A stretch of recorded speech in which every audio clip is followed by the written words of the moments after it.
Bismillahirrahmanirrahim. Assalamualaikum warahmatullahi wabarakatuh. Apa kabar Bapak Ibu sekalian?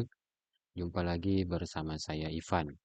Nah, pada video kali ini saya akan sharing-sharing terkait tentang materi guru penggerak terkhusus dalam topik tes simulasi mengajar.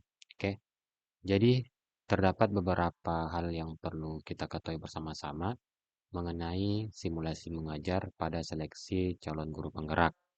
Terutama kenapa ada teman-teman dari Bapak Ibu sekalian itu yang memiliki nilai simulasi mengajar yang rendah.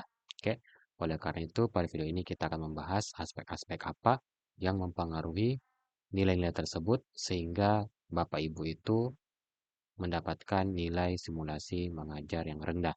Dan diharapkan setelah Bapak Ibu menonton video ini semoga bisa memberikan inspirasi dan dapat meningkatkan kemungkinan atau probabilitas Bapak Ibu untuk mendapatkan nilai simulasi mengajar yang tinggi. Namun sebelum kita mulai, bagi Bapak Ibu yang baru bergabung, silakan untuk klik subscribe terlebih dahulu. Terima kasih.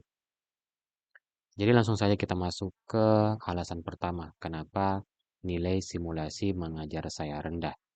Oke, jadi perlu diketahui bahwa dalam praktek simulasi mengajar itu diberikan maksimal waktu 30 menit dengan waktu pengajaran itu sebesar paling lama 8 menit. Oke, jadi kita sebagai calon guru penggerak hanya diberikan waktu 8 menit untuk melakukan simulasi mengajar atau micro teaching sederhana. Nah, apa yang menyebabkan pertama itu nilai simulasi mengajar rendah? Yakni yang pertama adalah kurang latihan. Nah, kenapa dikatakan kurang latihan? Oke, karena pada saat prakteknya itu, para asesor melihat Bapak Ibu dalam memaparkan materinya ataupun dalam melaksanakan simulasi mengajar itu terlihat kaku. Yang kedua itu bisa saja terlihat adanya pemilihan diksi-diksi kata yang tidak tepat, sehingga akan menurunkan nilai Bapak Ibu sekalian dalam melakukan proses simulasi mengajar. Adapun alasan selanjutnya itu adalah panik. Nah, karena Bapak Ibu itu menganggap bahwa seleksi ini terlalu serius, sehingga Bapak Ibu itu kurang rileks dalam melakukan simulasi mengajar.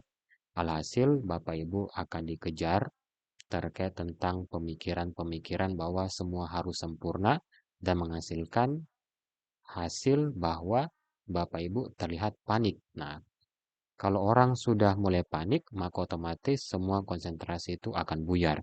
Kalau konsentrasi akan buyar, maka persiapan Bapak Ibu yang telah Bapak Ibu siapkan selama berhari-hari yang lalu, itu nanti bisa hilang, sehingga akan menghasilkan nilai simulasi mengajar yang rendah. Adapun aspek selanjutnya, yakni adalah manajemen waktu. Dalam hal ini, manajemen waktu, kita harus pintar-pintar membagi berapakah proporsi waktu untuk bagian pendahuluan, berapakah proporsi waktu untuk bagian inti pengajaran, dan berapakah proporsi waktu untuk bagian penutup. Nah, nyatanya karena Bapak Ibu mungkin panik, terus kurang latihan dan merasa tertekan, maka otomatis dalam waktu 8 menit itu bisa saja 4 menit pertama Bapak Ibu gunakan hanya untuk bagian pembukaan. Selama proses-proses yang lain itu tidak mendapatkan waktu yang cukup.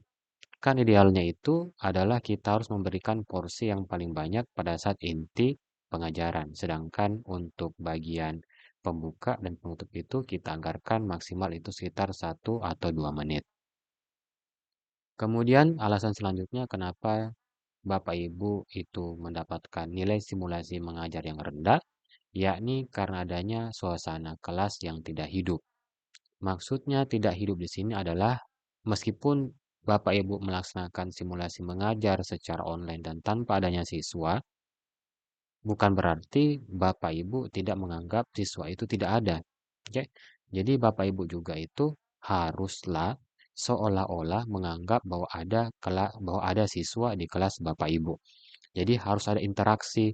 Bapak Ibu memberikan pertanyaan, memberikan feedback yang baik, atau bahkan memberikan apresiasi terhadap siswa yang telah belajar untuk atau memberanikan diri untuk memberikan tanggapannya. Oke, jadi itulah 4 poin penting terkait kenapa kita memperoleh nilai simulasi mengajar yang rendah. Yakni pertama karena kurang latihan, yang kedua itu panik, dan yang ketiga itu manajemen waktu, dan yang keempat adalah Bapak Ibu tidak membuat suasana kelas, simulasi kelas Bapak Ibu itu berjalan dengan baik. Oke, kalau begitu sekian untuk video kali ini. Insya Allah pada video yang akan datang kita akan coba mengkaji bagaimana cara menentukan manajemen waktu yang baik sehingga kita bisa memperoleh kemungkinan itu nilai simulasi mengajar yang baik. Oke, kalau begitu sekian untuk pembelajaran hari ini. Semoga bermanfaat. Sekian dari saya. Assalamualaikum warahmatullahi wabarakatuh.